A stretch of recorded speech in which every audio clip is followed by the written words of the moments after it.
Teman-teman, kita sudah melewati tahun 2021 ini dengan gemilang. Kita pasti bisa melewati rintangan ini. Kita ingat kembali perjuangan kita di tahun 2021 ini.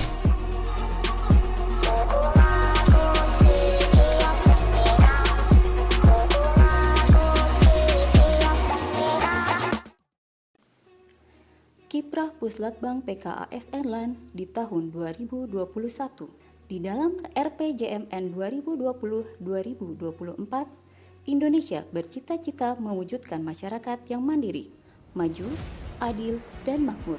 Dalam rangka mendukung cita-cita tersebut, Lembaga Administrasi Negara menetapkan visinya dalam Renstra 2020-2024 untuk menjadi institusi pembelajar berkelas dunia yang mampu menjadi penggerak utama dalam mewujudkan World Class Government. Puslatbang PKASN sebagai salah satu satuan kerja LAN yang memiliki tugas utama dalam pengembangan kompetensi ASN mengambil peran untuk turut mewujudkan visi tersebut. Apa saja kiprah Puslatbang PKASN tahun 2021 ini? Mari kita simak perjalanan kami di tahun ini. Untuk mewujudkan World Class Government, Puslatbang PKASN ikut berkontribusi dalam mendukung kebijakan standarisasi kompetensi ASN dengan melaksanakan kajian model pengukuran kompetensi teknis bidang pelatihan ASN. Hasil kajian telah didiseminasikan pada tanggal 30 November 2021 dalam sebuah kegiatan diskusi publik tingkat nasional, dan laporan kajian juga sudah disampaikan kepada Kementerian PAN-RB untuk dijadikan sebagai bahan kebijakan nasional.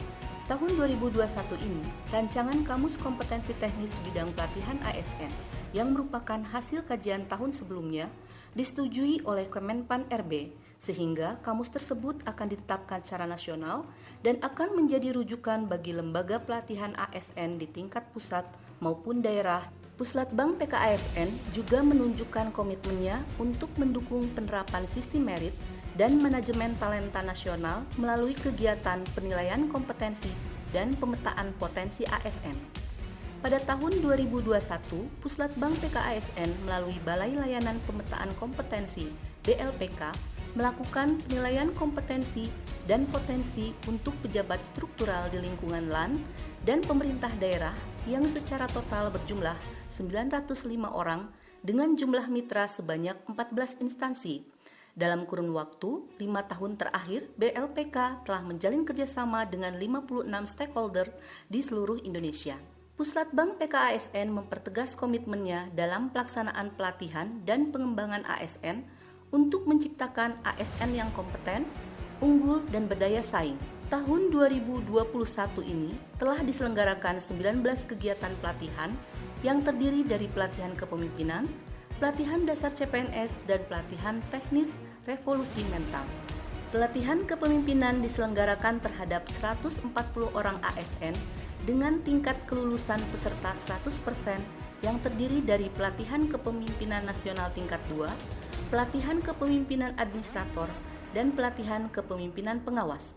Selain itu, juga dilaksanakan pelatihan dasar LATSAR terhadap 559 orang CPNS dengan tingkat kelulusan peserta 100%.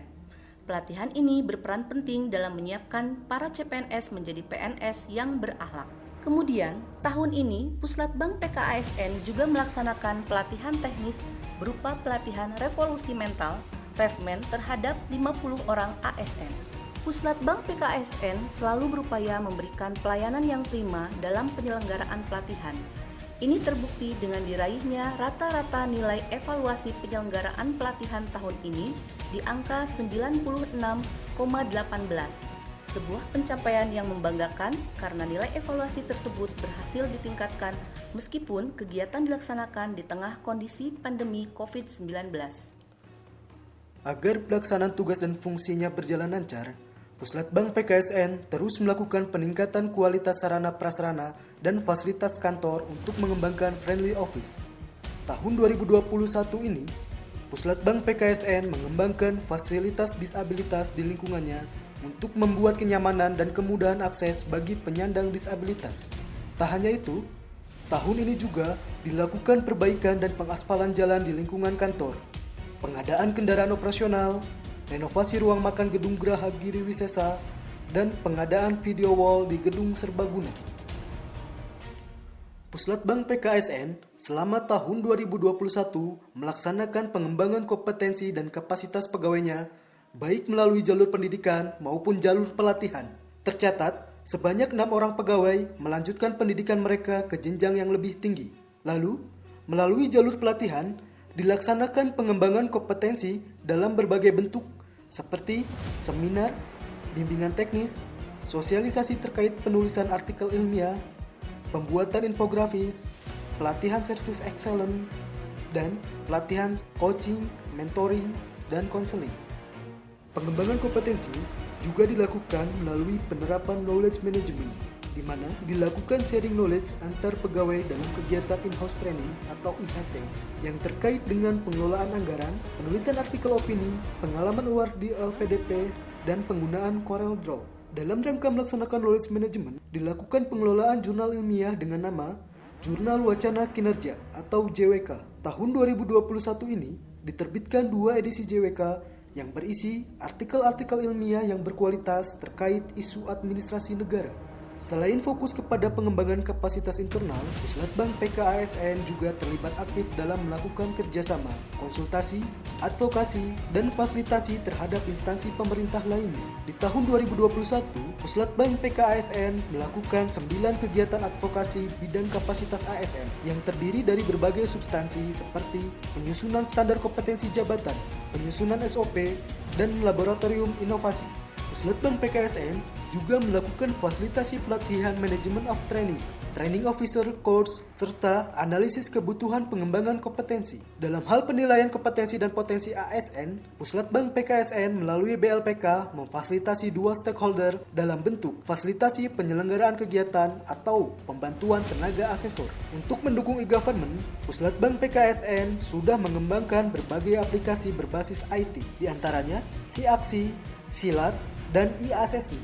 Tahun 2021 ini dilakukan pengembangan template standar kompetensi jabatan dan template Anjab ABK pada aplikasi SiAksi. Bahkan, tahun ini aplikasi tersebut diadopsi oleh salah satu user, yaitu Kementerian Ketenagakerjaan dengan nama SiAnjab.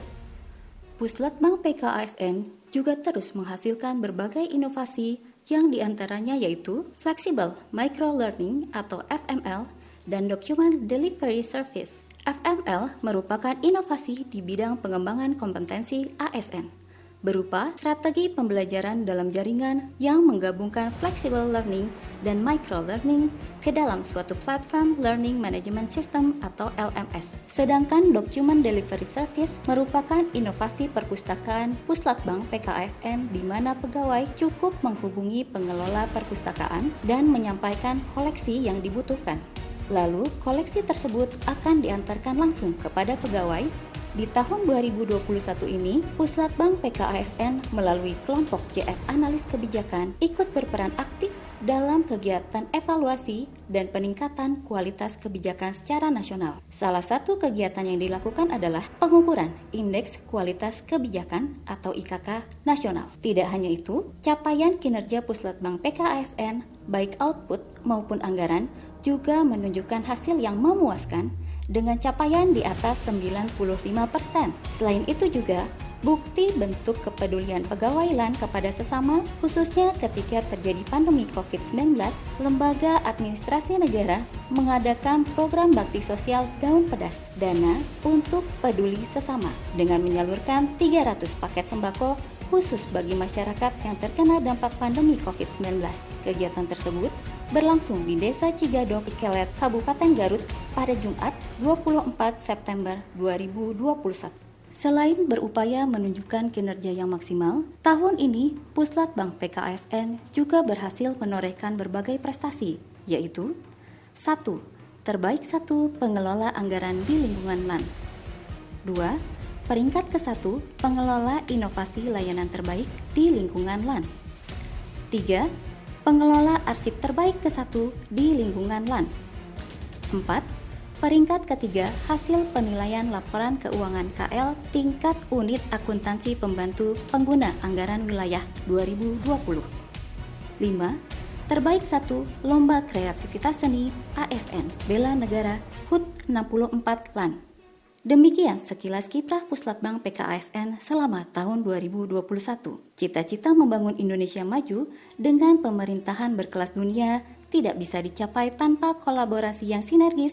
Untuk itu, mari kita sama-sama mengambil peran, bahu-membahu mewujudkan cita-cita tersebut, mewujudkan Indonesia emas di tahun 2045. Salam dari Manglayang, Jatinangor, Sumedang.